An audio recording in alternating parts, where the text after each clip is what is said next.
Welcome, everybody, to our new monthly live stream on Roman Catholic Media. I'm your host, Stephen Heiner, and with us is His Excellency Bishop Donald Sanborn. Hello, Your Excellency. Hello. So, as people come into the stream and hit the like button, please do that and let us know where they're watching from tonight or tomorrow morning, as it may be. I thought I would give you the opportunity, Your Excellency, to recount to people who were not there the events of the last 2 weeks, because you've been pretty busy, or I'd say the last month, rather. So why don't we start with the 2 Jubilee celebrations in Michigan and Florida? Can you tell people who weren't there what that was like for you and for the people who came to see you? It was very impressive. I was overwhelmed. On Sunday, the 22nd, there was a parish reception for the members of Our Lady Queen of Martyrs Parish, which I founded years ago when I came to Michigan in 1977. And I knew a lot of people, some people from 1977. So there were 180 there. Many came from other parts of the Midwest and so forth. And the general theme, they would come up to me and say, "We love the live streams and we love all of the what you're doing on the internet." I got that over and over and over again. So that I was pleased by that, because all of us put a lot of work into it. And it's nice to see that people appreciate it. Which is why, watchers and listeners, even though His Excellency is on vacation and I'm on vacation, we are still. I'm never on vacation. Forget about that. I'm never on vacation. Even though the seminary is out of session, His Excellency has a little less work. There's no vacation. Forget it. That's why we are making sure to keep up the momentum. People are appreciating the live stream, so we're going to try to deliver that. Mm-hmm. So both in Michigan and you were down in Florida as well, Your Excellency. Yes. So there was again a reception in Michigan after the ordination of the 2 new priests, which is, again, sort of coincided with my jubilee. So that was a very nice reception with 116 people. What was remarkable is that there were 17 priests at the table and 4 bishops at the dais. That was a very impressive thing to see. I can't remember if ever we've had such a large group of clergy gathered together. And they were from Australia and France and Italy and parts of the US. And Ferriolos were out. I think you hadn't worn yours for a while. Yes. The Ferriolo, that's the very light purple cape that bishops wear for formal occasions. So all 4 of us were in Ferriolos. However, I couldn't wear mine in to the reception because of a tremendous downpour that occurred as soon as I arrived at the door of the hotel where it was taking place. As it was, I walked into the reception, I was completely drenched. I had not seen rainfall like that even in Florida. It was that bad. Yes. A little bit of celebration, perhaps, Your Excellency. Well, rain is always a sign of the blessing of God. So there are abundant blessings. And so you didn't have all those clergy with you down in Florida, though. They were there for the Michigan, just the Florida for Ordinations. And there were 130 people at that reception, and mostly from Florida. I don't think anybody was from out of state there, or very few. Again, there was all the time the outpouring of the we love the live stream. We love the what you teach on the internet, all of the Roman Catholic media that we do. So I think we should all take a certain encouragement from that. It's doing a lot of good. We have actually a Protestant young man that's going to take instruction because of what he sees on the internet from what we do. Just recently we found, so. And the Institute has 2 new priests. Yes. Where are they headed, Your Excellency? The Father Nowruz is headed to California. He'll reside in a place called Ripon, which is just north of Modesto, and in a house that's right next to where Father Larrabee lives. And he will help out both in Martinez, which is Bay Area, San Francisco Bay Area, and in Modesto, which is the Valley. And Father Zapp and Father Larrabee take care of those places. And we have 2 nuns there as well, and a small school. So he will help in all of that. Is that a model for the future, Your Excellency, that nuns could be in satellite campuses like that, or is California a one-off in that way? Well, we don't have a policy. It's play by ear to a great extent, see how things work. And, if they work out, maybe we'll make a policy. But this is unique to our situation. Father Ingham went down to Florida, where he is going to, his duties will be to take care of the sacristy and be Mr. Fix-It. But that means the seminary is losing here. The seminary is losing Mr. He's very Fix-It. skilled. He's a willing worker, and he was also sacristan for a while here. But they also have quite a bit of apostolate to do, Phoenix, and they are going to do also mostly, sometimes we will, Louisiana and Texas. We just opened those apostolates. The Florida clergy call that the latex run, LATEX, the latex run. So it's done in one day. And, well, speaking of sacristans, Your Excellency, I did want to pay some tribute to the seminarians and all of the people up in Detroit that worked behind the scenes, flowers, food, who helped make that together. I think there were 14 masses that were said Wednesday morning. And really? Yeah, the seminarians were, and we had some young future potential seminarians who had joined as well. And yeah, I think there were 14 masses said that morning. And obviously all the setup for all the ceremonies, there's a lot that went on behind the scenes to pull that off. And I want to make sure I recognize and pay tribute to all the people who made that happen. Because people don't realize how much backstage, quote unquote, there is to those ceremonies and how much takedown there is. Whereas after a ceremony, we just walk away from it. But there's a whole group of people that have to preserve many expensive things and put them away, make sure that they are in their proper place. And not only that, there was emergency roof repair in between one of the days. Yes, yeah, there was a crack in the ceiling. They were concerned that it might come down. The plaster, it's a plaster ceiling, might come down. So the night before the ordination, they had to do a fix of that, quick fix, and they had scaffolding up and everything. So that if people don't know, that scaffolding went up until midnight, and that fix was happening. So thank you to Father Saavedra. Thank you to everyone at Queen of Martyrs, and also thank you to the people down at Queen of All Saints to welcome His Excellency and thank him. And again, you don't have to do this for another 15 years, so you're off the hook. So ad multos annos until your Diamond Jubilee. All right, I can't wait. Sure. All right. For those of you who are just joining the stream, please make sure to hit the like button and let us know where you are watching from tonight or to this morning, wherever you might be. John for $5 Australian. Thank you, John. Did St. Pius X err by rearranging the Psalter schema of the Breviary? No, he didn't. The problem was that Leo XIII added a great many saints to the calendar, the liturgical calendar. And it worked just like the missal. If you had a confessor bishop, you would go say the office of the confessor bishop, and that would be all Sunday psalms. That was even the same psalms, you see. And then the next day would be a confessor, not a bishop. And then you'd go to his common, and you would say again the Sunday psalms. So the priests were saying every single day practically the Sunday psalms because Leo XIII had added so many feasts. And so there was a need to, the idea was that the priests ideally should say the entire 150 Psalms over 1 week. And that's why he arranged the Psalter differently. It needed some reform. It did. So but you would not call it an error. No, it's not an error. And in any case, I mean, the worst thing you could accuse it of is perhaps an imprudence or not a good idea, but it doesn't affect anything about, the indefectibility of the church, not at all. Diane Alice, $10. Thank you, Diane. What type of additional prayer practice would His Excellency recommend for laity who may have extra time on their hands? Well, they could say the 15-decade rosary. All right, that would be very good. They could say as many devotions, as many litanies. They could say that for private use.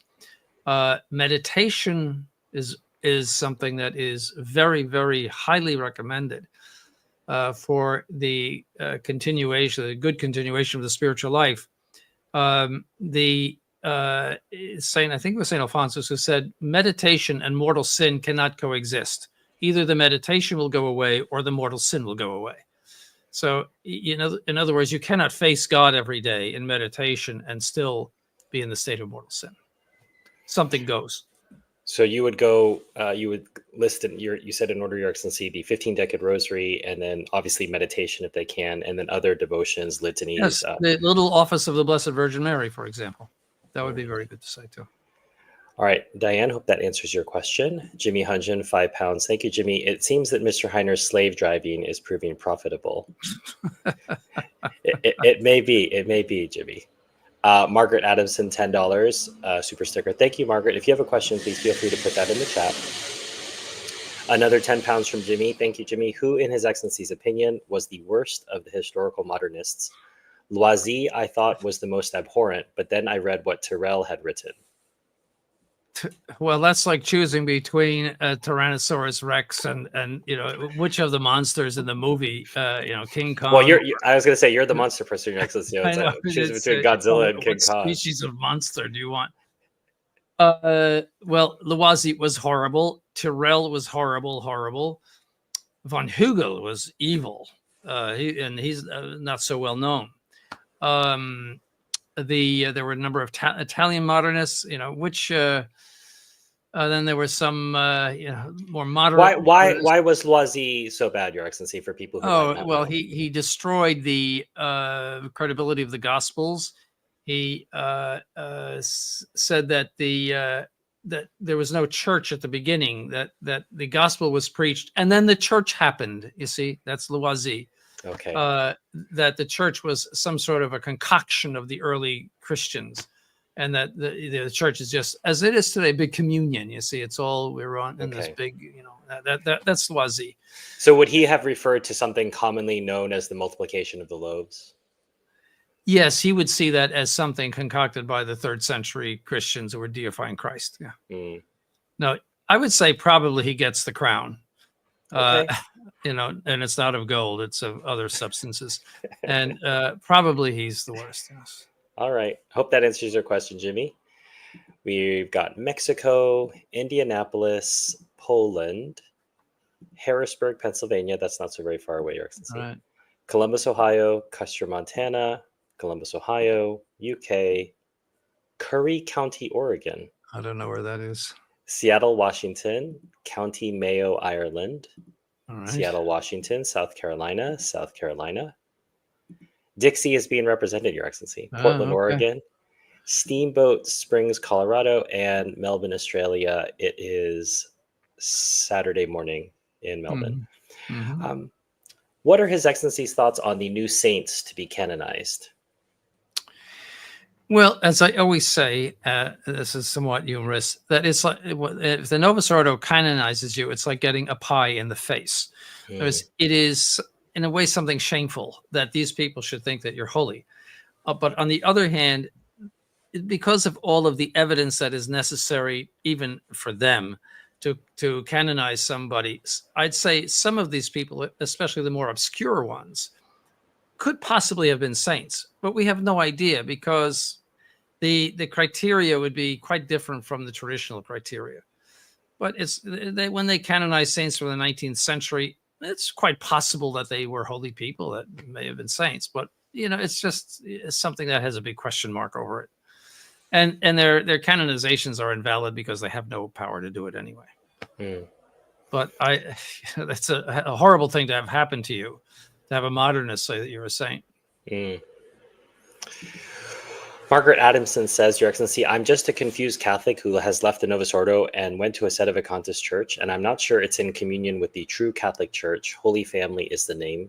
There's probably many Holy Family churches, Your Excellency, but what does that mean? What do you think? What is the proper way to respond to Margaret, Your Excellency? A sedevacantist church, not sure it's in communion with the true Catholic Church. Is that the phrasing you would use? Absolutely not.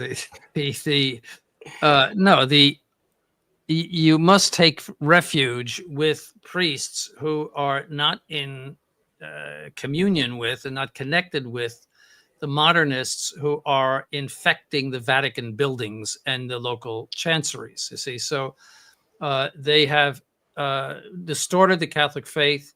They are not Catholics in that sense. They do not profess the Catholic faith. I'm talking about these bishops and so-called popes, but they are in the positions of authority. Let's say they don't have authority, but they're in those positions.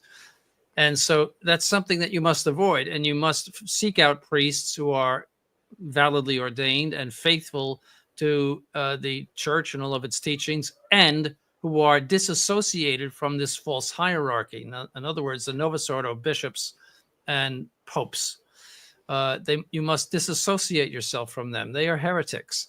So if you're going to something that qualifies for what I just said, that is where true Catholicism is. It is not found in your local Novus Ordo church. We had a question come in by email, Your Excellency. I was curious about the duties particular to a homosexual Catholic male to avoid occasions of sin. Are they allowed to have close male friends? And since our faith prohibits males from having close female friends, what is the social life of a homosexual Catholic supposed to look like? Well, perfect chastity is what they must observe. See, so they are not suitable for marriage for obvious reasons.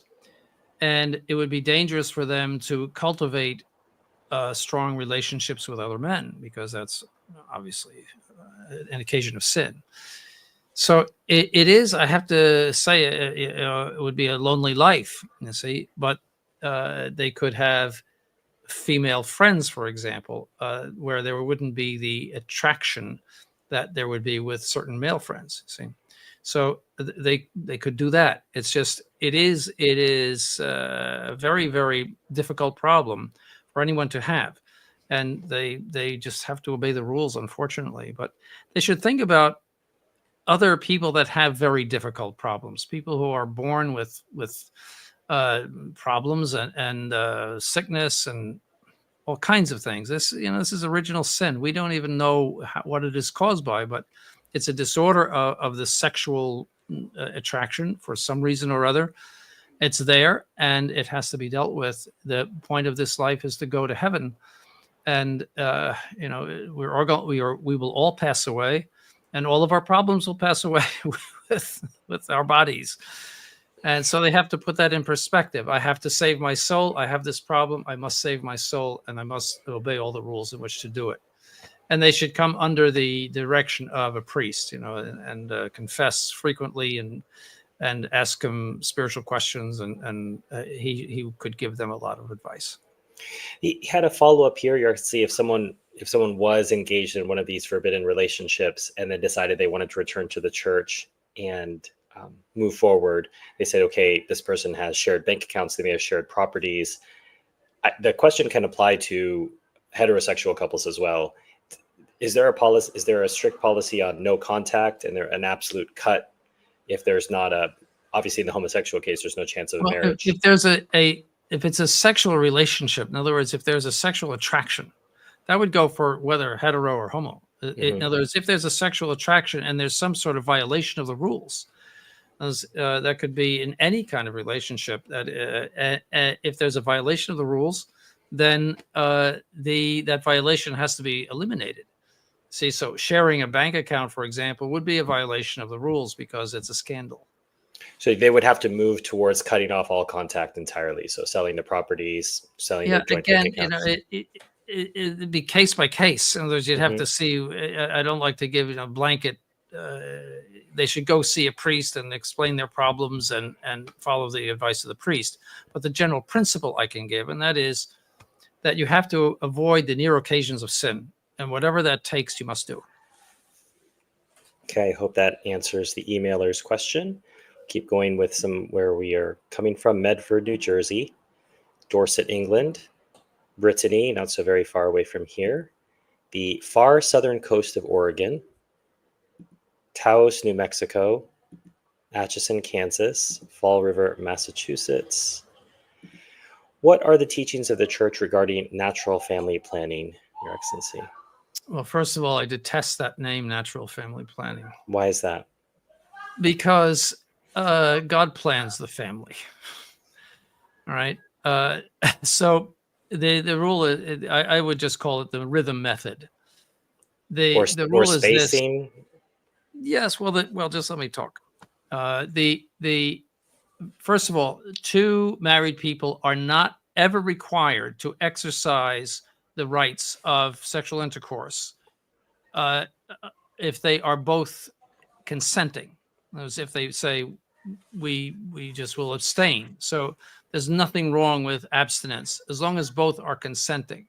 So if there is a serious reason to abstain for a certain amount of time, say because of health, there could be health reasons, there could be economic reasons, but they have to be serious. Then there is a reason to abstain for a certain amount of time. And the reason What why would you have qualify as serious, Your Excellency? well, that you have 20 kids and your husband makes $25,000 a year or something like, Okay. I'm Okay. exaggerating, but where another child would just be impossible, you see, to support, or that if a doctor says to you, your next baby, you're going to die, which is not unusual, that a lot of things go wrong, that if you have is high risk of another, of a rupture, etc.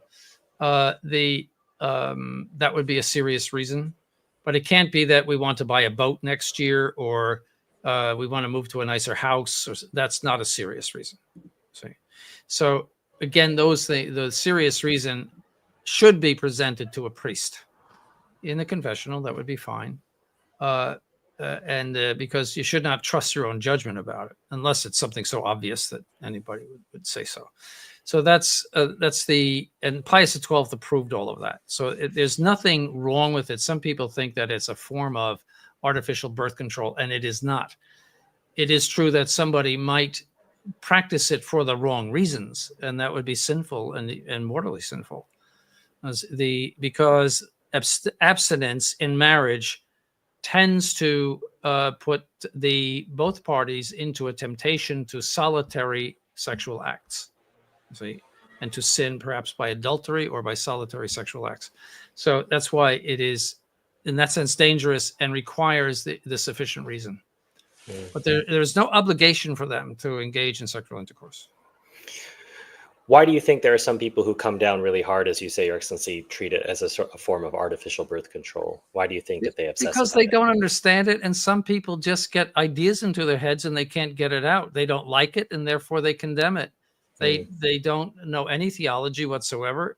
They don't know what Pius XII said about it. They just think this is a bad idea. And the fact that it's called natural family planning is one of the reasons, I think. Because that rings badly. I never refer to it as that. It's So you the refer rhythm to it method. as rhythm method. Controlled abstinence. That's what it is. That's all it is. And it makes all the sense in the world with regard to Catholic moral theology. All right. Hope that answers that question. $25 from LP. Thank you, LP. How does someone get a spiritual director? Who qualifies as one? All of the priests seem too busy.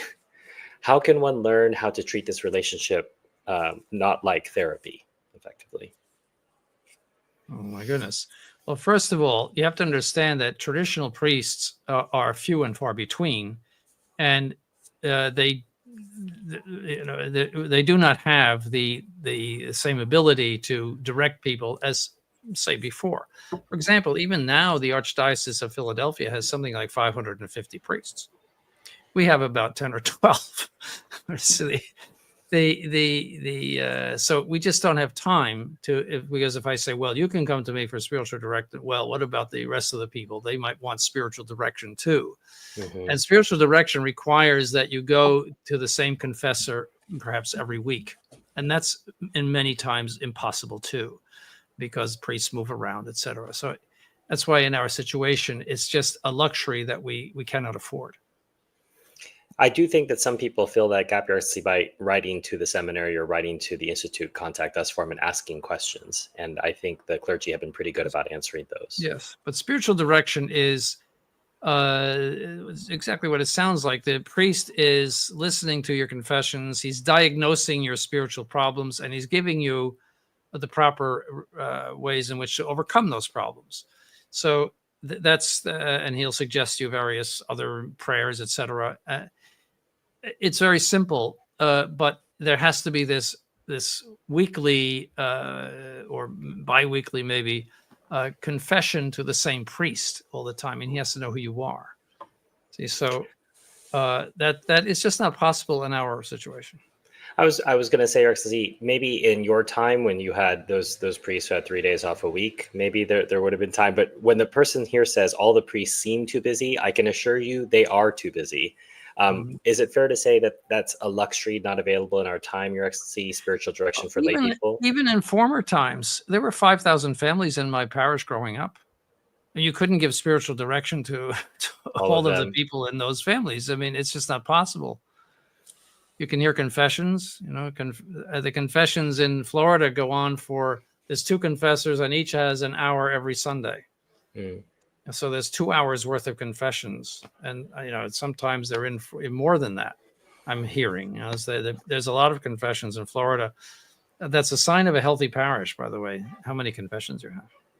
Would you say that's a sort of field hospital spiritual direction, Your Excellency? To use an infelicitous term. No, but the priest will give advice to you. As a matter of fact, he's obliged to give advice to you if you confess a mortal sin. He may, if you confess only venial sins, unless he's in a terrible hurry, then he would be dispensed from anything. And many times he has to beat the clock because he has to say mass, and especially on the missions, and you know, the plane is late or something like that. But in principle, you're obliged to give advice on how to avoid a mortal sin. And you may, and it'd be good to avoid venial sins as well. You may give advice for that. See, so that's spiritual direction, effectively. But some people treat it, and that's like therapy. In other words, that the priest is sort of a psychologist, and many people think that their psychological problems are spiritual problems. And so they seek the priest out for really what a psychiatrist or psychologist should be addressing. So that's very common. All right. For those of you who are just coming into the stream now, please feel free to hit the like button. That gets the live stream out to people who are subscribers of the channel. And let us know where you are watching from. Bay City, Michigan, St. Cloud, Minnesota, San Francisco, California. More Ireland, Your Excellency. Your mother would be happy about that. Yes. And Jimmy Hunjin for £10. It's rather surprising that one doesn't find these Novus Ordo saints, especially St. Paul VI, ever depicted in the chapels of the SSPX. No, well, they have the very erroneous, if not heretical, position that that canonizations are not infallible. Some would say heretical on that. There's plenty of evidence that is contrary to faith. So, but they have that position, so they really don't regard them as saints. Jimmy, it might be a nice troll gift to send a framed picture of St. Paul VI to your local SSPX chapel. See what they do with it. Rob P, I suppose, connected this with this. You can see, why is Bishop Sheen not a saint? What's the holdup? I suppose I'd reframe the question to say, what do you think of Bishop Sheen, Your Excellency? Well, he was a great speaker, but to be a great speaker doesn't mean you're a saint. He was a television personality. I remember him on television when I was young. But, you know, he went very modernist after the council. When he was the Bishop of Rochester, and I know this from people in Rochester because I used to say Mass in Rochester, New York. When he was Bishop of Rochester, he was very, very progressive and liberal. In what way, Your Excellency? I can't remember, but he was. But I heard him say on television in an interview in about 1967, he was being interviewed by, I forget whom, but the person gave him the case. What if a woman comes to you in confession and says she's going to have some great hardship, like maybe, you know, that she will die with her next baby or something like that, and she's on artificial birth control, what would you say to her? And I heard him say, I would tell her to continue with the birth control. On TV, that is against all Catholic morality. That's a mortal sin. I heard him say it. I was shocked. I practically fell off the chair when he said it. That was after the council. He was like so many of those bishops, converted at the council. It was like a big sensitivity meeting, and they realized that if their careers were going to flourish, they had to go along with the program. Mm. $5 from John. Thank you, John. Does His Excellency identify with a specific theological school? Are a specific school's views taught at the seminary? Yes, Thomist.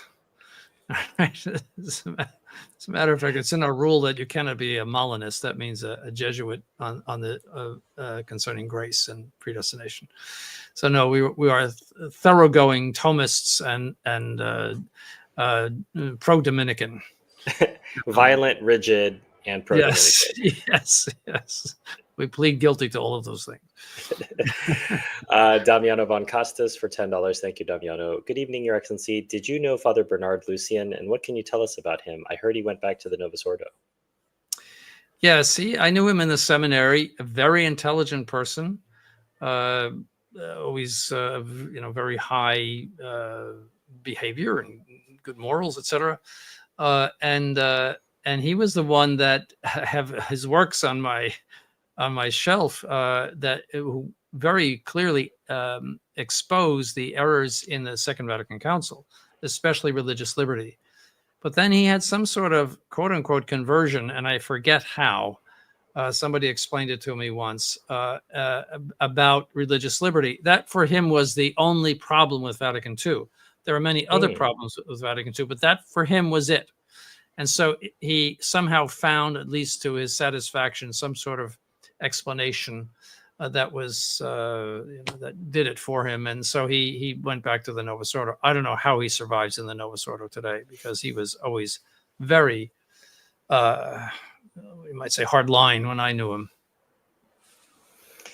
So more from Jimmy, 20 pounds. Thank you, Jimmy. In a 19th century pontifical I used to own, it's now with Father Gilchrist, there is a blessing for armor and swords or weapons. Since these blessings were authorized by the church, would they still be permitted today? I think Jimmy has some armor and swords that he plans to use at some point, Your Excellency, that he wants to have that blessed. Well, that was for enrolling a knight, those blessings. I don't think that they could be used outside of the idea of an order of knights. I've never really looked into it, but I tend to doubt that it can be used outside of that idea. Could you make up your own order of knights? I think the king has to do that, so. All right, so Jimmy, all you have to do is speak with His Majesty and see if he will institute a order of Catholic knights. I'm sure that top of his agenda. I don't know if that's forthcoming. You could tell them they're fighting for climate change. That would get to the top. Oh, that yes, or various other leftist ideas. Yeah. Rocco for $10. Thank you, Rocco. Your Excellency, what is your take on the decrees of the Holy Office against heliocentrism, Galileo, etc.? Well, it was Benedict XIV said that heliocentrism is not against the faith. So he said that he reigned in the 1750s. He settled that whole controversy, you might say. So it is legitimate to hold to heliocentrism. It does not contradict the faith. But the Holy Office, wasn't any kind of act of the Roman Pontiff. It was a disciplinary act of the Holy Office, and he was not put in jail or anything like that. He was given a room at Santa Maria sopra Minerva, which is central Rome, and he was treated nicely. All of that garbage comes from Protestant polemic against the church.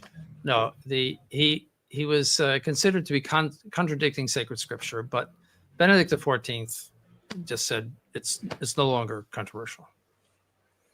So you can believe whatever you want. LP for $25. Thank you, LP. In light of the recent firings at Lifesite News, it seems there was a directive from the Vatican to tame the trad online community. Does His Excellency have an opinion on this, and if Leo or the Vatican is behind this?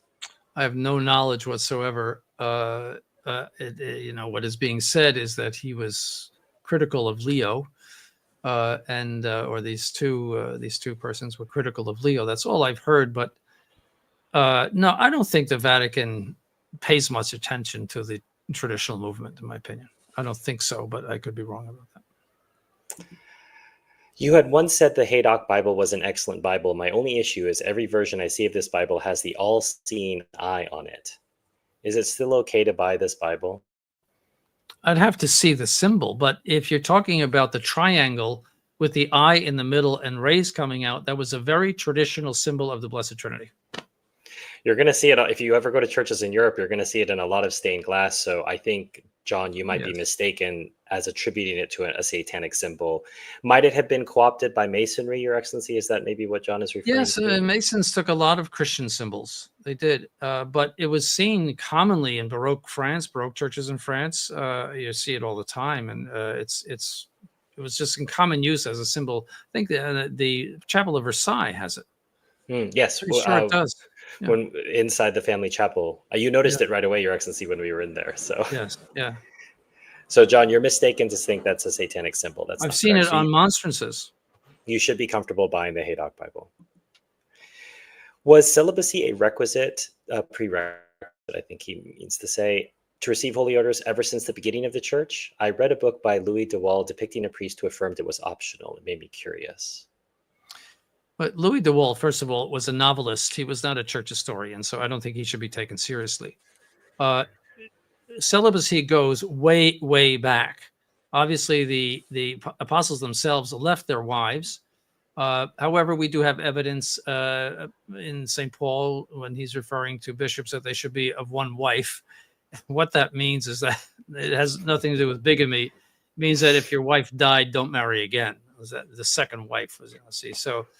But it gradually came to being in the early church. What exact point it did is, could be discussed, but it goes way, way back. But I wouldn't call Louis de Wohl an authority. No. All right. If you're coming to the stream, remember to hit the like button and let us know where you're watching from. We have Brisbane, Sacramento, Montreal. It's pronounced Toronto, Your Excellency. You don't pronounce that T. I think it just two N's.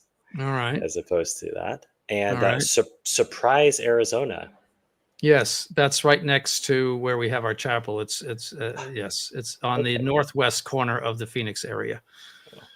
His Excellency with geographical facts, it's a bonus. Jimmy Hungen for £5. Thank you, Jimmy. Perhaps I could send a relic to the SSPX chapel for veneration, such as part of the wicker tiara worn by the saintly Montini. It's a great idea, Jimmy. They have no trouble sifting what the Vatican does. There's the golden sifter. We call it the golden sifter, and it's in Switzerland. And as things pile into it, they just shake it, and then things come out, and what they will take, what they will not take. That's recognize and resist.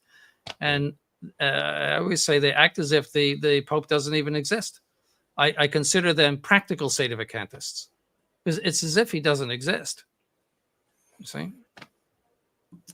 There's a very triggering short that's out there that His Excellency had clipped from one of his talks, in which he talks about practical sedevacantism in the SSPX.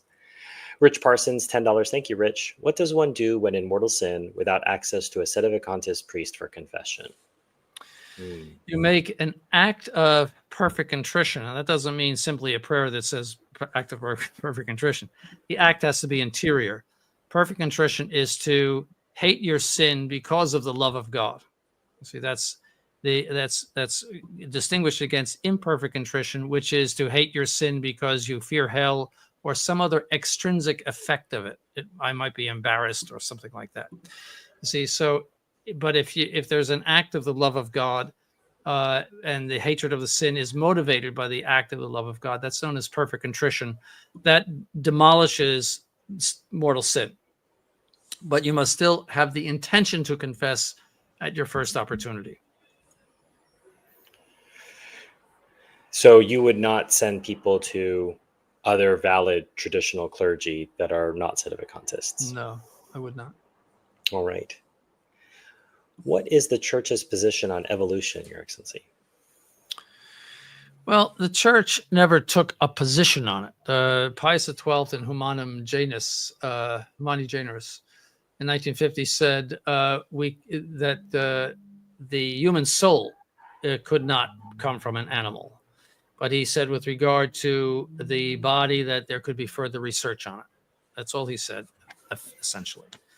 However, evolution is totally absurd, and all of the good philosophers and all would say it's crazy and absurd. So I mean, but it's something that needs to be condemned. I mean, it says clearly in Genesis that man was made from the slime of the earth. It's right in Genesis.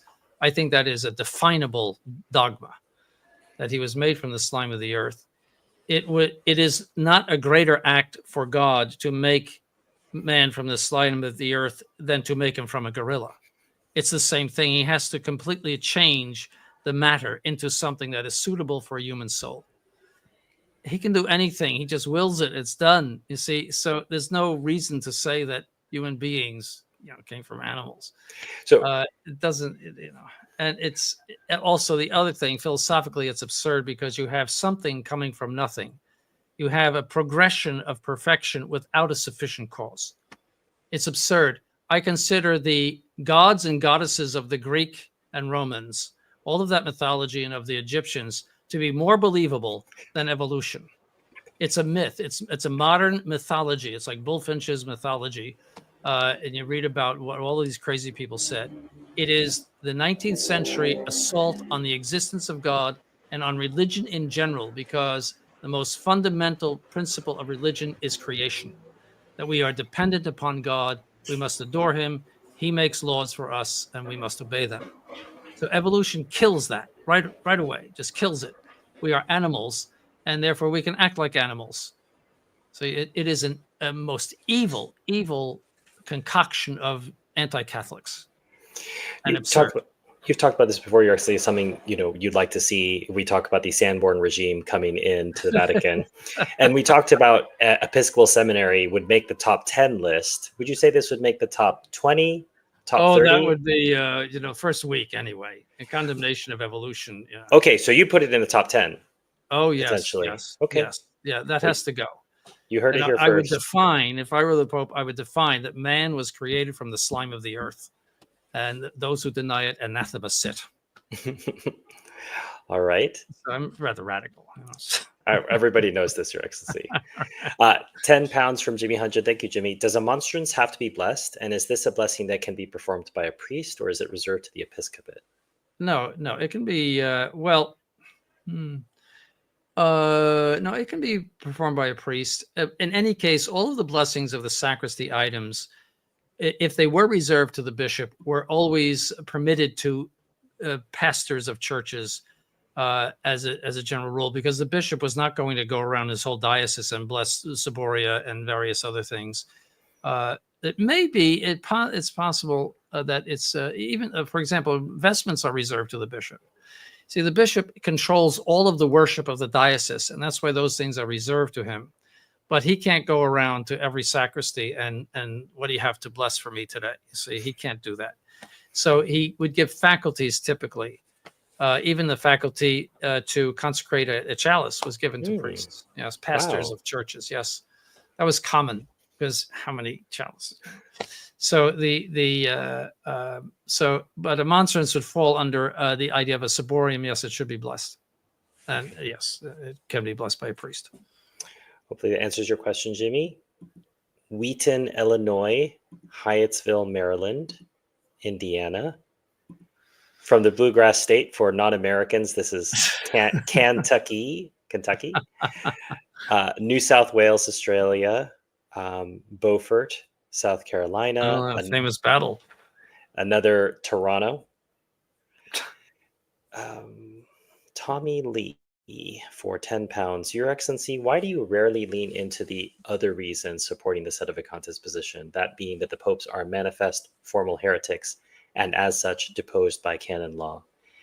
This dovetails with another question in the comments, Your Excellency. What is the status of cum ex apostolatus officio? Well, first of all, they are, I would say, they're public heretics.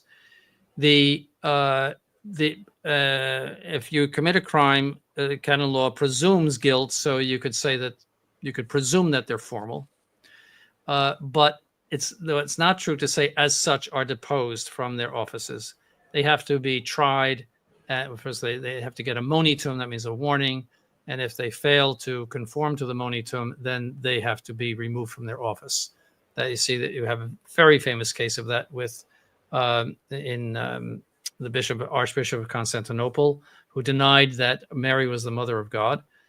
He did that in 428 from this pulpit on Christmas Day. He was not excommunicated or removed from office until 3 years later in 431 at the Council of Ephesus.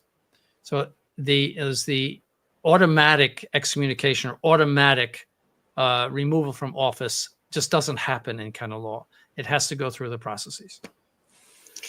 Now, that case obviously happened before Cum Ex, Your Excellency. I think people are going to focus in on that discipline and say, well, what about after that period?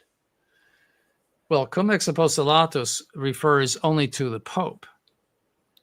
And there is even, in any case, Cum Ex Apostolatus does not apply anymore because canon law superseded it.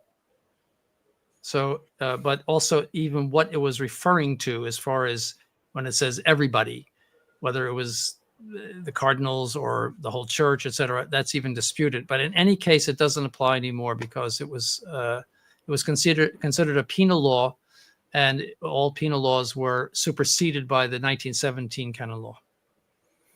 So I suppose you're somewhat shadow answering Tommy's question, Your Excellency. The reason you rarely lean into this argument is because you don't find it a useful argument. It's a dead-end street because the opponents come back with what I just said, and they're right. It's a dead-end street, and it's not as if we're trying to get down this. The problem is not the formal heresy of these popes. The problem is that they are imposing heresy on the church. And that is against the indefectibility of the church. That is our problem. For example, you could continue to be a Catholic in Constantinople, even though your bishop was a heretic for 3 years. See that he was, he's a formal heretic. The clergy got together and said, we have an emperor, but no bishop. In other words, they already were withdrawing their allegiance to him. But it was not declared, you see, until the Council of Ephesus. So, but the point is that these popes or this modernist clergy is imposing it in the name of the church that is contrary to the indefectibility of the church. So the dogma of indefectibility demands the conclusion, demands it, that he not be pope and these bishops not be bishops.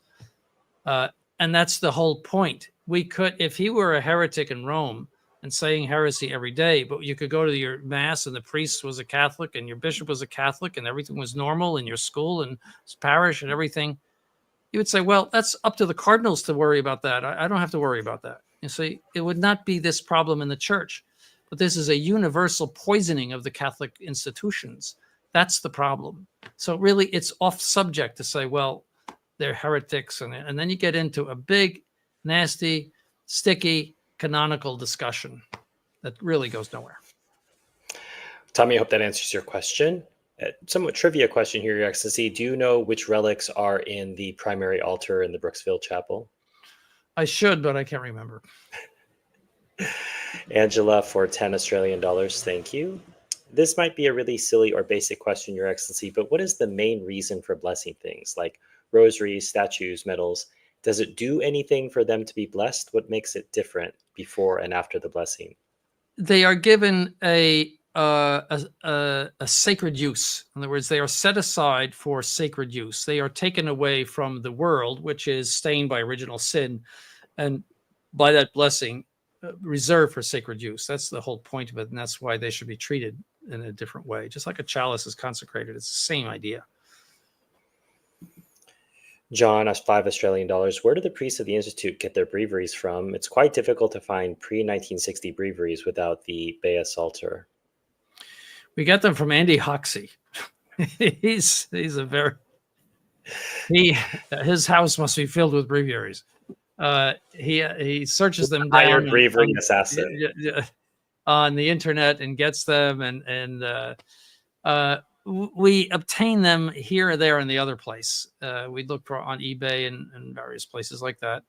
But they are difficult. One day we have to reprint the breviary, and one day we have to reprint the missal.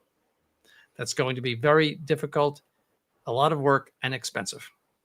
His Excellency has warned about the breviary apocalypse on more than one occasion. I Mhm. want to remind watchers and listeners, we're talking about a project that is going to be at minimum 500,000 US dollars, Easy. if not more. Yes. So that you need to think about that when you think about telling people like His Excellency, well, why didn't you reprint the breviary? He'd be happy, just send $500,000 his way, and yeah, we'll be happy to do it. Yeah, we'll... happy to do it. Just add another project to the list, Your Excellency. Jimmy Hunjin for £10. Thank you, Jimmy. Does His Excellency know much about Bishop Giles and the sedevacantist Franciscans of Rochester, New York? And someone had asked also about Louis Vizellis. Louis Vizellis was a Franciscan priest, I remember him, that was consecrated bishop by Archbishop Tuck, who lived there for at least a number of months. I'm not sure how long. But then I think I just don't know what happened to the Franciscan priest. And I don't know who Bishop Giles is, if he was perhaps consecrated by the Franciscan priest. I don't know. I really don't know. Do you know anything about these Franciscans in Rochester, New York? Have you heard about any? Well, that was what was founded by the, what was his name? Bishop, one I just mentioned. One with that was Bishop Vizellis. Vizellis, yes. He founded that in Rochester, New York, many years ago. Okay. 1980s. But you don't know too much about it. No, very, very little. I never actually met him. I don't know much about them. I never really heard of Bishop Giles until right now. Okay. £20 from Roisin. Thank you, Roisin. Thank you, Your Excellency. Seed of Wisdom, pray for us. Greetings from Ireland. Mm-hmm. Thank you. I'm mostly Irish. I am. We do have to get His Excellency to Ireland one day. He's resisting, but maybe with a well, little my bit grandparents were from Northern Ireland, Belfast, and County Antrim, so that's sort of. It's still on the island, Your Excellency. Yes. They were Catholics, no doubt. Tommy Lee for £5. Thank you, Tommy. Your Excellency, was the corruption, apostasy of the church hierarchy in the time of Christ a prefigurement of sedevacantism? And I think obviously he doesn't mean the church hierarchy. He's referring to the Pharisees and the Sadducees. So I think he's looking for a type and an overlay as an analog to our times. The Old Testament church, you might say. I don't think there's a comparison there to be made. I don't think so. Because there was still a visible head of that organization in the high priest. Yeah, and you're talking about a whole different. I never read that they had the quality of indefectibility, for example. In other words, what was given to the Catholic Church, the assistance of the Holy Ghost. What was the source of truth in the Old Testament were the prophets. See, those are the ones that, or say Moses, people who were selected by God individually, you might say, but the Old Testament church, you might say, if we call it that, was not exempt from corruption. It was not to my knowledge anyway. So I don't think there's a good analogy there. I don't think so. All right. Is it okay for a layperson to remove a chalice from the altar? No, unless he is a sacristan or an acting sacristan. He can touch a chalice, but lay people cannot touch consecrated chalices. That's what the gloves are for, Your Excellency, right? Well, not even with gloves. Not even with gloves? Mm-hmm. So you have to be a sacristan. A sacristan may do it, or an acting sacristan. Okay. So. All right. If you are just coming onto the live stream now, seeing the numbers rise up, you would be encouraged. I would encourage you to hit the like button and to share where you are watching or listening from. And Father LeMay has a question. Can you ask His Excellency if he has been making use of the 2 gifts that I bought him and which I gave him the last time we saw each other? Father LeMay has a memory that is like an elephant, all right? And I can't. Yes, he did give me one of the green cords, but I can't remember what else he gave me. But if it isn't yesterday, even yesterday is questionable for me. If it isn't yesterday, I can't remember. So I know he gave me the green cord and I do use it. So thank you, Father LeMay, but you'll have to refresh my memory as to, that was months ago. That was almost a year ago that I saw you. How am I supposed to remember that? So, Father, the answer is yes and maybe. Yes. I can remember. I'm coming to Boston, though, in September. So Father LeMay does his communications via the live streams, Derek. So he doesn't send letters or emails. He just gets on here and he chats directly. He doesn't like to put a stamp on an envelope. What is the Catholic history of tithing, Your Excellency? Well, 10 that means 10%, giving 10% of your gross income. That was the norm for contribution to the church. I don't think it was obligatory. I'm not sure if it was or not, but that was the norm for a long, long time. And that was based on the Old Testament, where the 11 tribes gave 10% for the support of the Levites, who were the clergy, you might say, and who took care of the temple and all of the sacred things in the temple. They did not have land, so they had to live from the contributions of the other 11 tribes. And that was known as tithing, the 10%. So it's the norm, you might say, but some people give a lot more than 10%. Some people give a lot less. They might do so for a good reason or not a good reason. But there's no strict obligation to give 10%. Father LeMay says the other gift was a set of cufflinks, Your Excellency. Oh, yes. Now I remember. Thank you very much. Yes, thank you. They are being used, I suppose. Yes. So we are heading into the final 5, 6, 10 minutes of the live stream. So if you have questions that you want, make sure to send a super chat and that we will get that read. And if you haven't already put where you are watching or listening from, please feel free to do that. Joseph Barden, $50. Thank you, Joseph. Waiting for a mass center in Baltimore County. It's a lot of people asking us for mass centers. A lot. We're being asked for in Pittsburgh too. Baltimore's closer.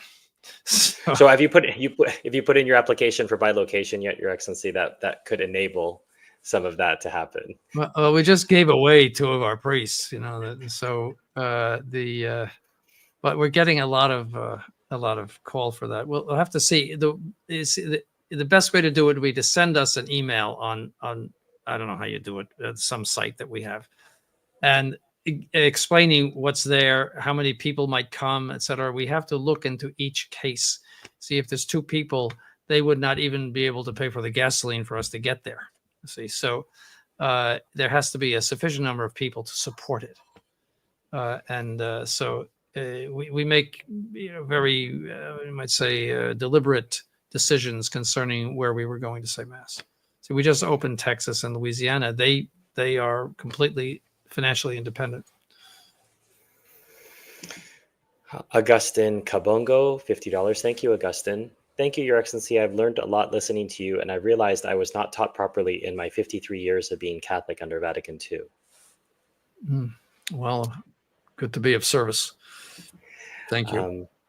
Are students whose parents don't adhere to sedevacantism allowed to enroll at the Catholic school or in the online program?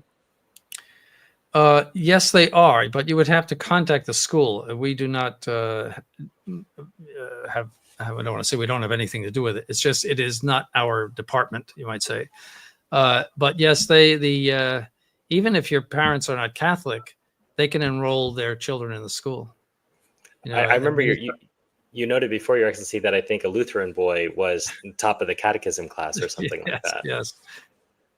So no, they will teach somebody. Just many are looking for the academic standards that the school provides, and they may not even be Catholic. So yes, they could. I suspect this might be an inside joke coming from Father LeMay, Your Excellency, but he wants to know if there are any Yinghua laundromats in the Reading area. Yes, that's, oh gosh, he has such a memory. Yes, we have the equivalent of that. Yes, thank you, but they're not Chinese. So Yes, that refers to a Chinese laundry that was, I think it was in Ridgefield, right? And Ridgefield, Connecticut. See how far back he goes. He came when he was 18 years old to Ridgefield, Connecticut. And he remembers every single day and what happened every single day from that day on. And I haven't heard of Yinghua in more than 50 years, probably. So. All right. Ray for $5. Is it permissible to believe that pets will be in heaven following the new creation? Obviously, they don't behold the beatific vision. I don't think there's any anathema against it. It would, it'd be up to God to. There's in St. Peter there's the idea of the creation of a new earth. So you might see, an earth that is recreated and which is a type of paradise, and it's possible that God could put animals there. But I never saw any anathema against it. I think St. Thomas says no. But there are probably some theologians that might speculate. Yes. Andrew McFarland for $10. Shout out to Oregon Trads. Your Excellency, the term shout out is a form of recognition that the young people would say. So this person is trying to recognize the Oregon traditionalists. So thank you, Andrew. Am I supposed to do something? Okay. No, you don't have to do anything. He's just asking to be recognized there. Refined Canine for $5. Your Excellency, are Catholics allowed to be ethnic nationalists and fight for the continued existence of one's race? Canaan, I would just say your question is not very precisely worded. I don't know what fighting for the continued existence of one's race is. You could certainly be permitted to reproduce within your own race. But I'll just pose the original question, Your Excellency. Are Catholics allowed to be ethnic nationalists? I don't know what ethnic nationalist means. So Refined, if you can come back with a more qualified version of this, you don't have to do another super chat. I'll look for it in the chat box, but I think your wording could be a bit better to be a bit more concrete for His Excellency to answer. Jimmy, £110. Thank you, Jimmy. Can His Excellency provide an overview of the errors of Americanism? I find that some so-called traditional Catholics across the pond seem to want to baptize the revolution. Is this from England? Yes. Well, if you have about 3 hours, I could tell you everything you might want to know about Americanism. But essentially, it was a system, a political system inspired by none other than an Englishman, John Locke. Thomas Jefferson was very, very influenced by John Locke. John Locke had the idea of liberty, that you are able to do whatever you please as long as you do not hurt somebody else's liberty. That's John Locke, and that has been enshrined in the American mentality, and that's life, liberty, and the pursuit of happiness. That's what is meant by that. John Locke was the one that said all religions should be permitted except atheism and Roman Catholicism. That's John Locke. All right. So, and that got transported over to France. Most of the Enlightenment thinking that took place in France was from England, like Bolingbroke and various other figures of the 17th century England. And John Locke was 1600s to 1700s. But it really came out of English thinking after the what is commonly known as the Glorious Revolution, which was a horrible thing. That's when they ran out the Catholic king and put on William of Orange, who was a radical Protestant, on the throne of England. And but the errors of Americanism, it would take me a long, long time to expound on that. Freedom of speech, freedom of religion, freedom of the press, all of these things are actually condemned by the Roman Catholic Church, Pope Leo XIII, in the sense that you understood in this sense that you are free to believe whatever you want, regardless of the law of God and true faith. You are free to say whatever you want. You are free to print whatever you want. As a matter of fact, pornography got approved in this country by the Supreme Court, I think in the early 1960s, because of freedom of the press. So you can print whatever you want. It's the formula of the decadence of society. And we're feeling that in the American system. We're feeling that decadence right now. But as I said, that would take me many, many lectures to really address that. Well, maybe a future series, Your Excellency. Yes, yeah, it's but reading John Locke would tell you an awful lot about Americanism. Not that I'm recommending John Locke, but So we have Lakeland, Florida, Pittsburgh, Brooksville, Florida. I think you know where that is, Your Excellency. yes, Springfield, Illinois, Grand Forks, North Dakota, it's just cold. outside of Toronto. Boy, a lot of Toronto people, Your Excellency. All right. I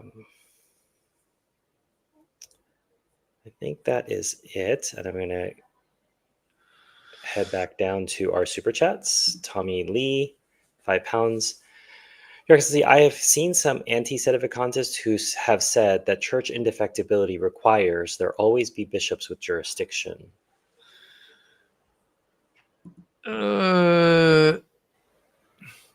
Well, some might say that, but that the problem is that this situation in the church has never been foreseen by any theologian. All of them would have said, "Oh, it's impossible. God would never permit such a thing." And so you're dealing with a lot of opinions of theologians and speculations of theologians. No,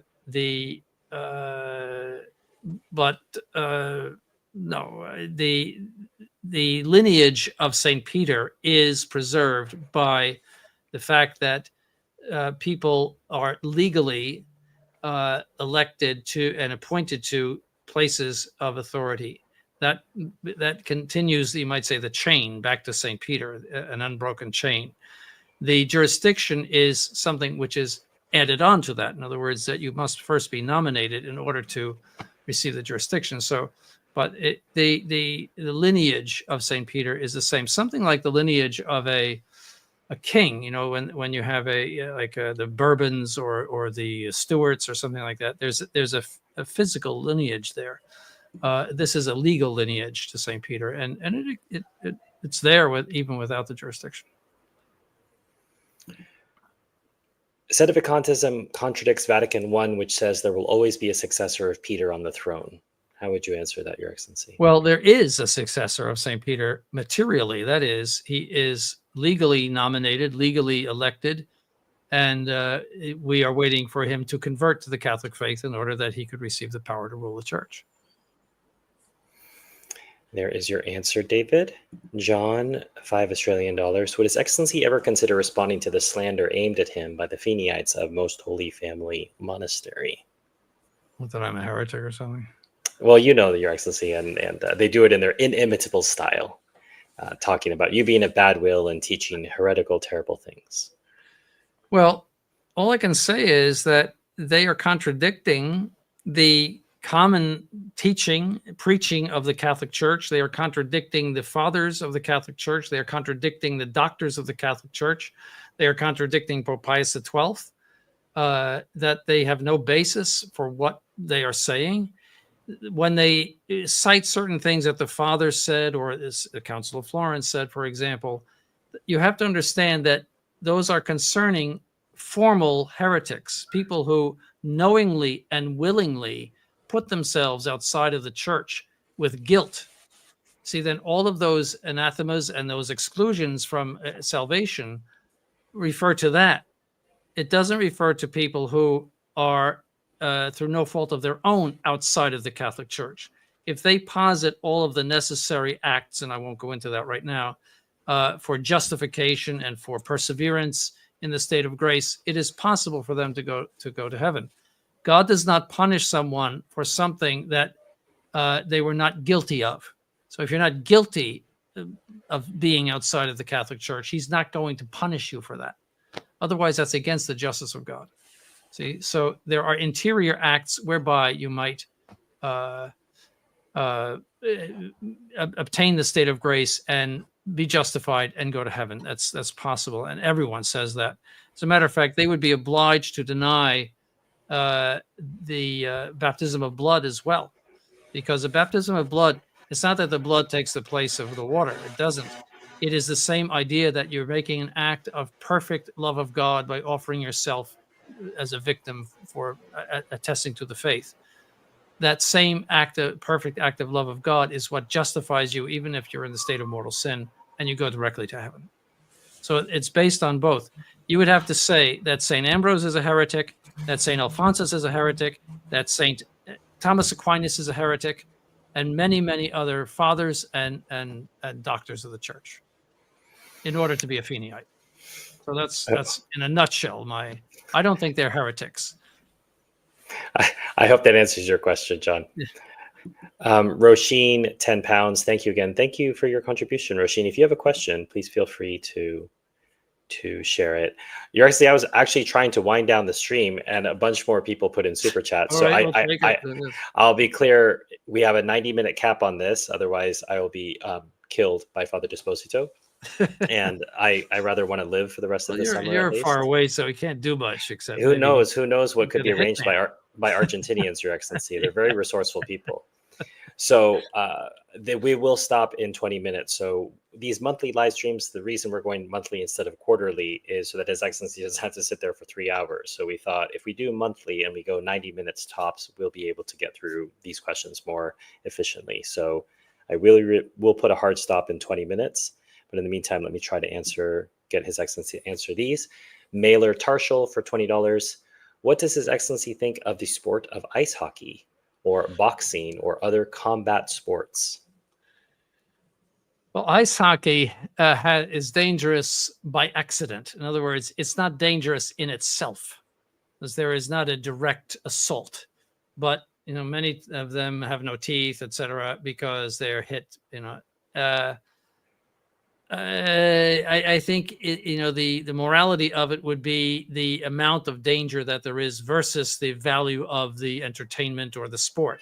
I mean, virtually any kind of sport is going to have some danger in it. That's why I banned soccer in the seminary, because they came back with all of these injuries.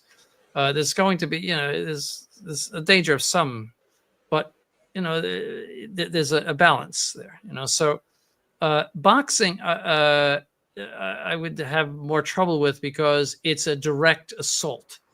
See, the whole purpose of it is to assault someone and harm someone. I think that's against charity. I don't think it's a legitimate form of sport. It could be necessary for military training or something like that. And that's a little different. I see many of your ancestors probably engage in some kind of boxing, Your Excellency. It's very popular on the Irish, it's ire. It's right. Ireland, it's ire. That ire's got to get out somehow. Right.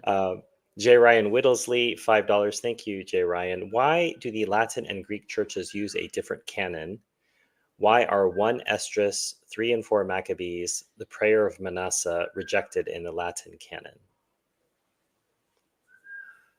Why do Greek and Latin? Well, they're different rites. I mean, the Greeks are using St. John Chrysostom, and the Latin comes from the early Roman usage and the contribution of the Gallicans and the Mozarabic rites. And so, the Roman rite grew with time. But the Greek churches are using what is known as the liturgy of St. John Chrysostom. That just is a different rite. So that's the only reason. I don't know the answer to the scriptural question. There must be some reason, but I don't know it. Okay. Jay Ryan, if you want to send that in the contact us form, we might be able to look that up, but His Excellency he doesn't have the resources to do that right now on the live stream. So if you want to send it that way, we'll do our best to look that up.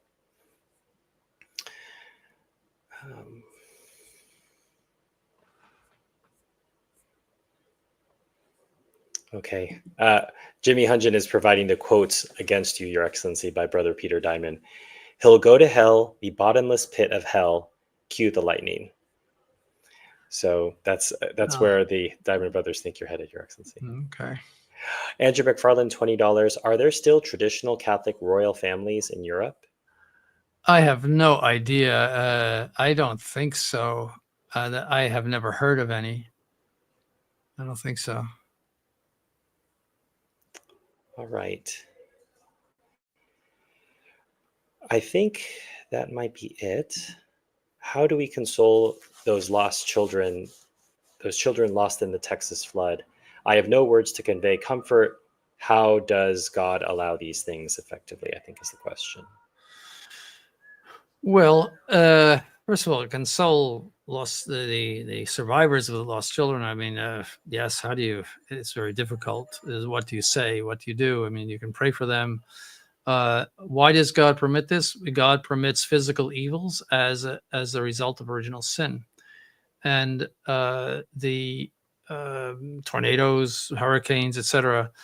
And many times, and I'm not saying necessarily in this case, but many times people put themselves in harm's way. For example, if you buy a house on the coast of Florida, you're going to get a blast of a hurricane sooner or later.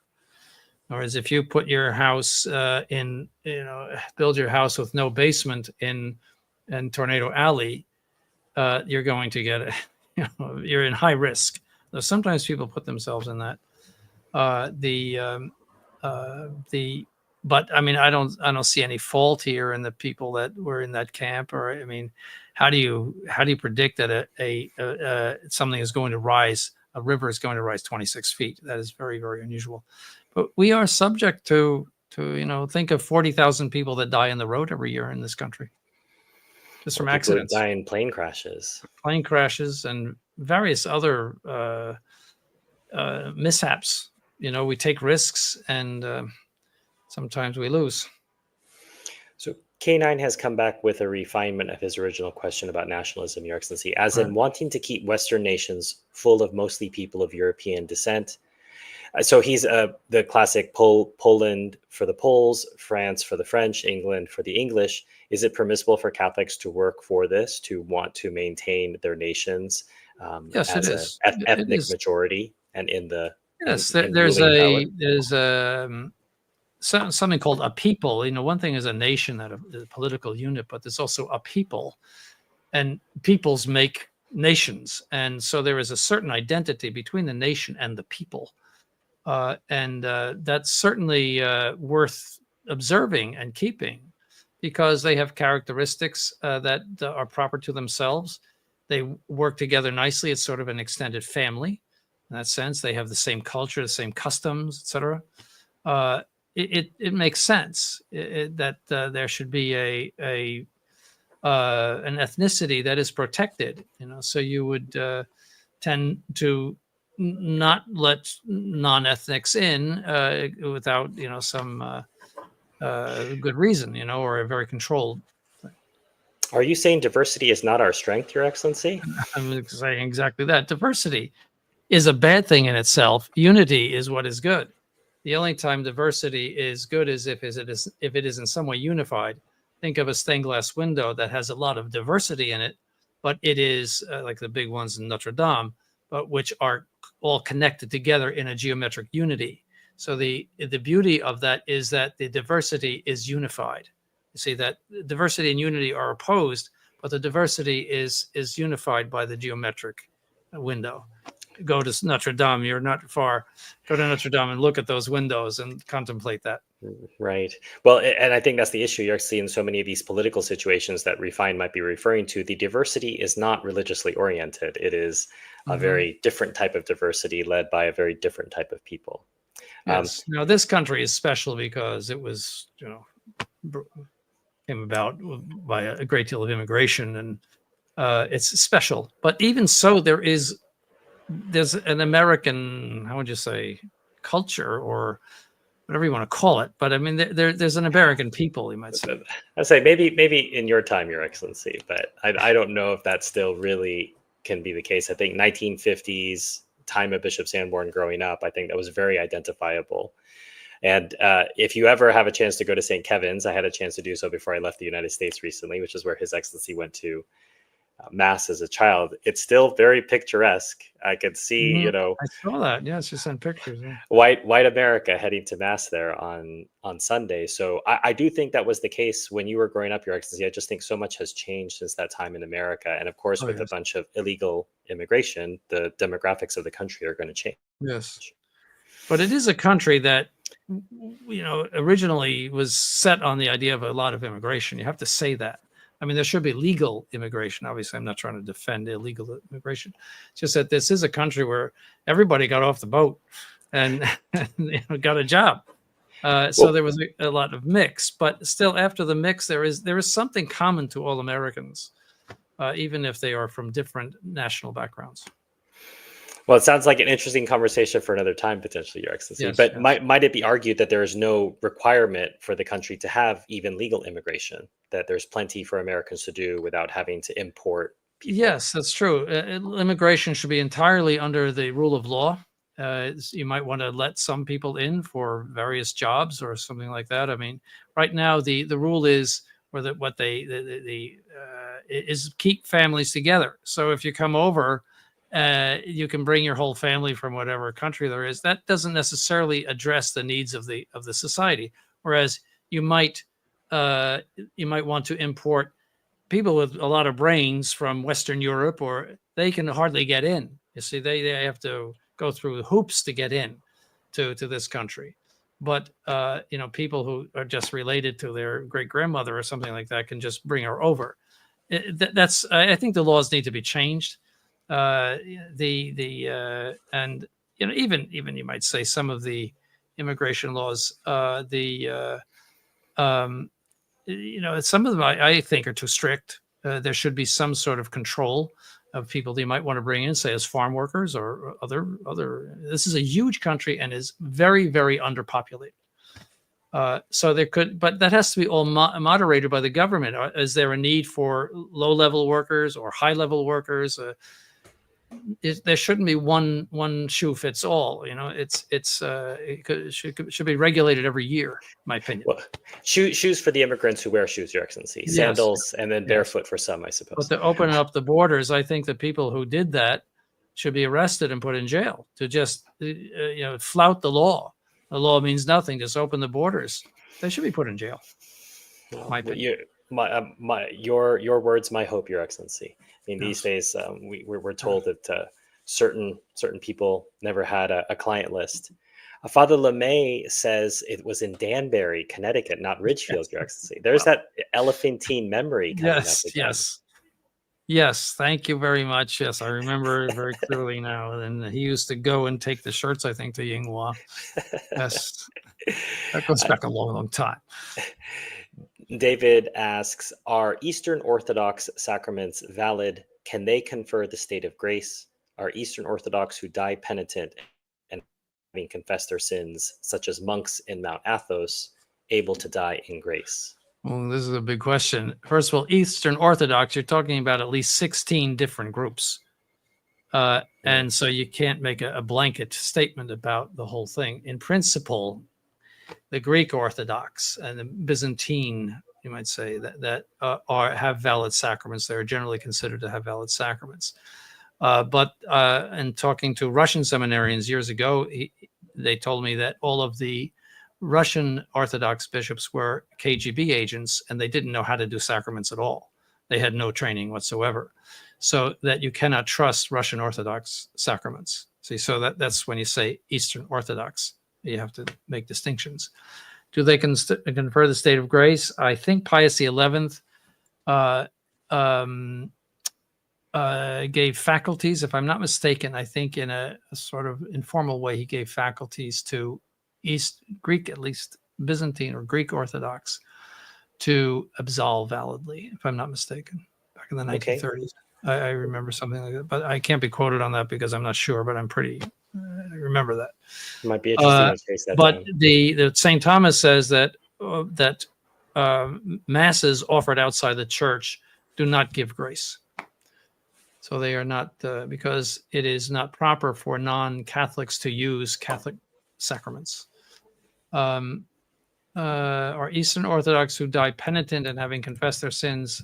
So again, if they have faculties from a true pope, and I believe Pius XI gave them faculties, and they die penitent, yes, they would die in the state of grace. They would save their souls, provided that they are in invincible ignorance concerning the truth of the Catholic faith. See, that is a proviso. They would have to be in invincible ignorance about that, and they would be excused from not being Catholic or not embracing the faith for that reason.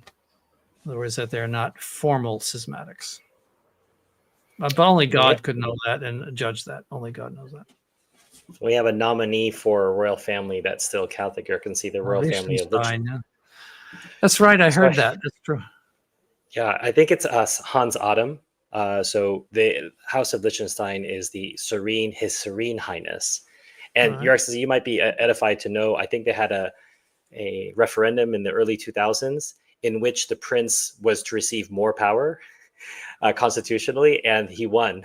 He won that referendum. So the people voted to give the monarch more power. So there are still some common sense people. There's only about 36,000 of them living on a hillside next to Switzerland, but they exist. Joe Paula for $2. Thank you, Joe. And Joe, I think you asked when the next live stream is. We're going to try to do these monthly. So it's July now. So we'll do one in August, although we can't be sure when. His Excellency is traveling in the next few weeks. So we'll do something in August, and just keep track of our social media, and we try to announce it ahead of time. Or if you subscribe to the YouTube channel, you'll get a notification when there is an upcoming live stream. Archduke Edward Habsburg claims to be traditional-ish, maybe. Your Excellency, £5. Thank you, Tommy. With modern fashion, is going to a crowded beach on a hot day sinful?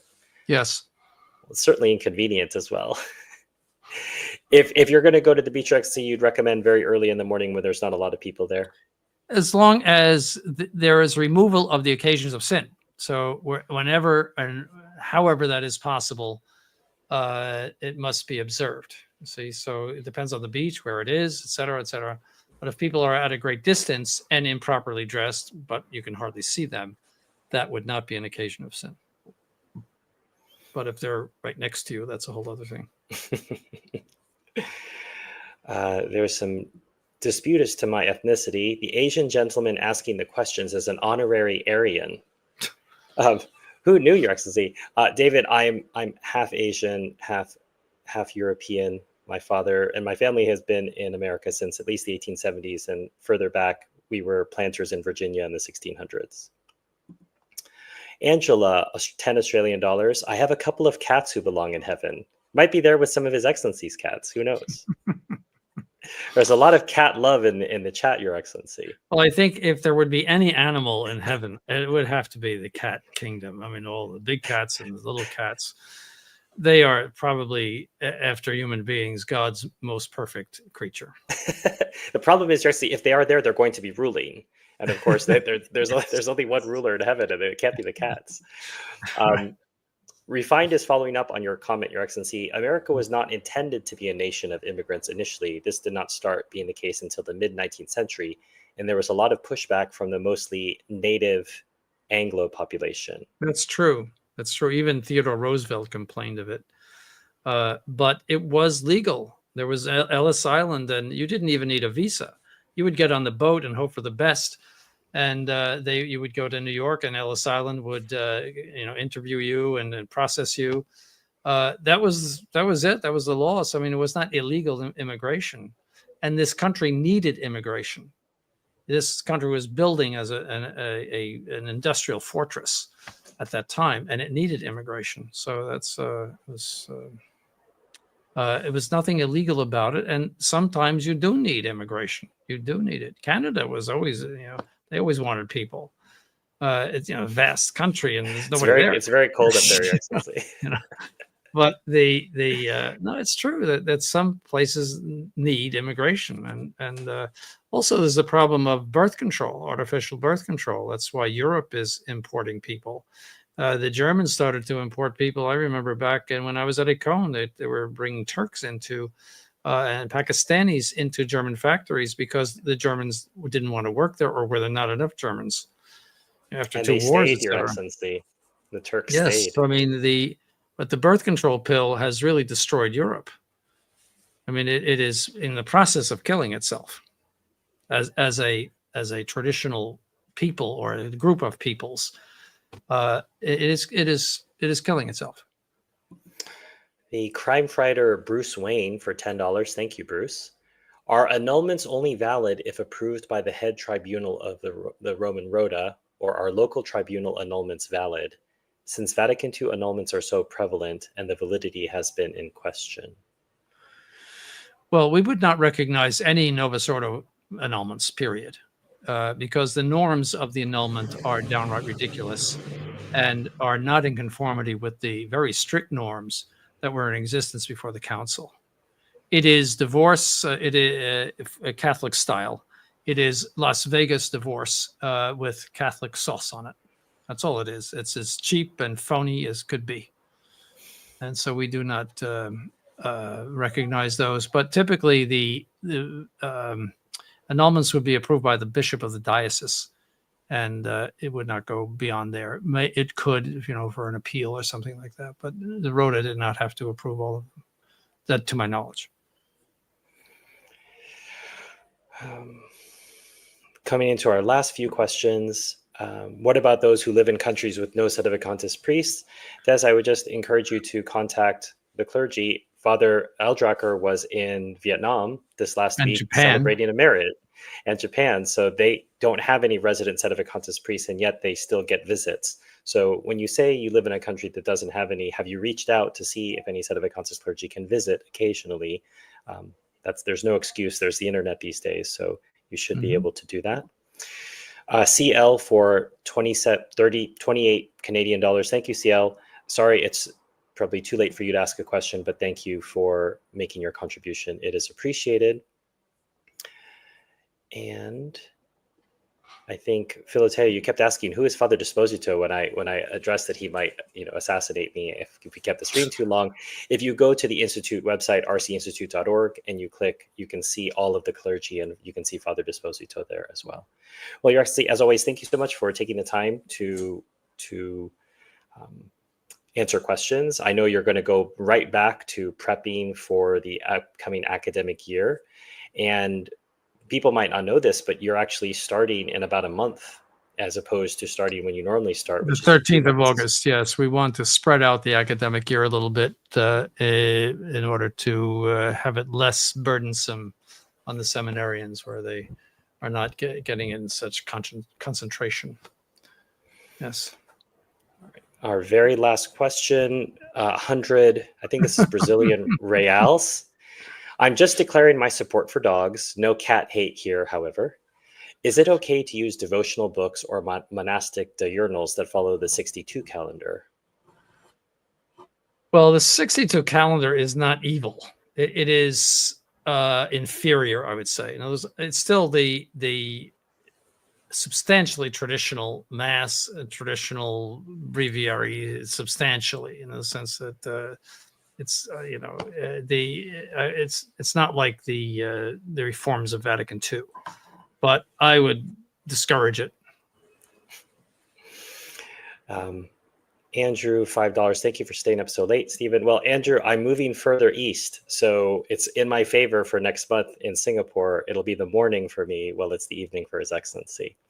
So as you head out of the stream, please make sure to hit the like button and share this with anybody who might be interested in hearing a Catholic cleric answer ordinary questions from a whole. I think sometimes we at URC, we have to keep track of the spectrum of questions that you face. We're answering everything, including where cats might go in the afterlife. So thank you all for joining. And as always, Your Excellency, thank you for your time. Thank you.